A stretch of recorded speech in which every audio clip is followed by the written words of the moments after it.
Hallo julle, raai wat? Dis Friskie Mariski en is tyd vir nuus in 'n nutshell. Hierdie julle scroll ek deur Facebook en toe kom ek op 'n stukkie goud af. Bietjie 'n update oor ons gunsteling, Louis Liebenberg. Daar is die joernalis Jean Oosthuizen, wat ook so in diepte Louis se saga volg. En op sy blad ontdek ek briewe wat Louis glo uit CMAX uitgeskryf het. Kom ek entertain julle bietjie. Julle, ek sal vir julle kyk gou bietjie en soos vertel word deur Friskie Mariski.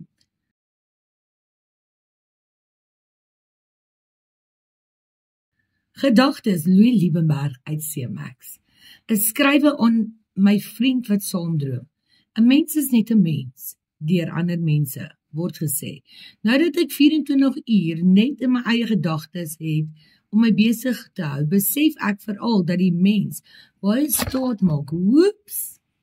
Dit was my selfie light. Baie staat maak op eksterne stimulasie in die 21ste eeu. Sjoe, Hy sê, ek gryp nog uit na my selfoon wat nie daar is nie. Ek wil graag gou iets Google om my gedagtes op een of ander volksgebeurtenis op te skerp.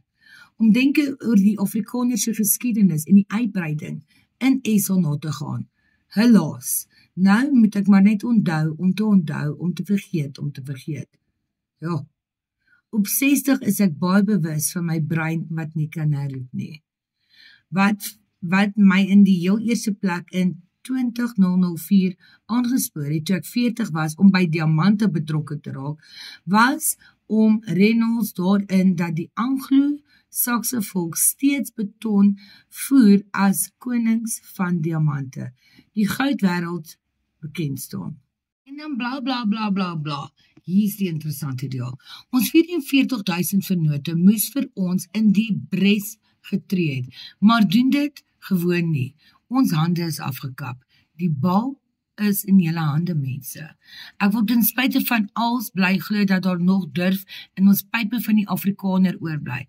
Mag daar in afsienbare toekomsleiers in ons geleedere opstaan om te beklei vir reg en geregtigheid en voortbou op die visie wat ons saam gedeel het die afgelope 5 jaar. Dit is nou een van 56 bladsye wat getik is. Neem beheer, staan agter die dagbestuur, organiseer julleself behoorlik, want glo my, ons vyande is. Groete uit die tronk, Louis. Dit was maar 'n rowwe week vir Louis, want as julle gesien het, het die voormalige polisie minister Bekkie Cele selfs in Louis by die commission uitgehaal. Check hierdie enetjie uit. Bekkie Cele het selfs gesê Louis Liebenberg is die kingpin van die Zama's. Wat as jy mooi nou daaraan dink, dit is toch illegal mining. There is a guy called LL. I don't know if you know a guy called LL. SC. His name is Louis Liebenberg.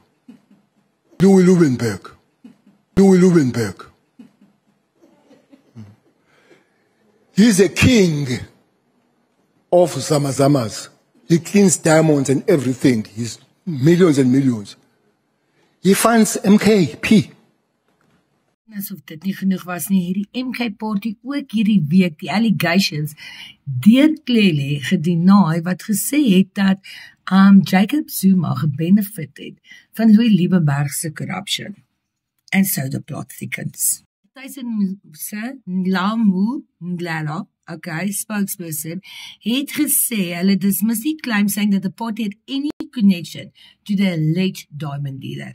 Nou sien jy nou, Louis, selfs jou chommies by die MK party het jy nou ook gelos. En dan duur die veiling of die auction van Louis se goedere voort. Soos wat julle sal onthou, sy mining equipment, sy personal belongings, 'n stage, speakers, karre en al het op auction gegaan. Intussen wag Liebenberg nog vir 'n bed in Weskoppies en Liebenberg, sy vrou en al hulle kamerades word die 25 November weer in die Bronkhorstspruithof verwag. Tot dan, like, share en comment vir meer. En julle weet, sodra ek vars nuus kry, dan sal Friskie Mariski julle dadelik sê. Okay, bye!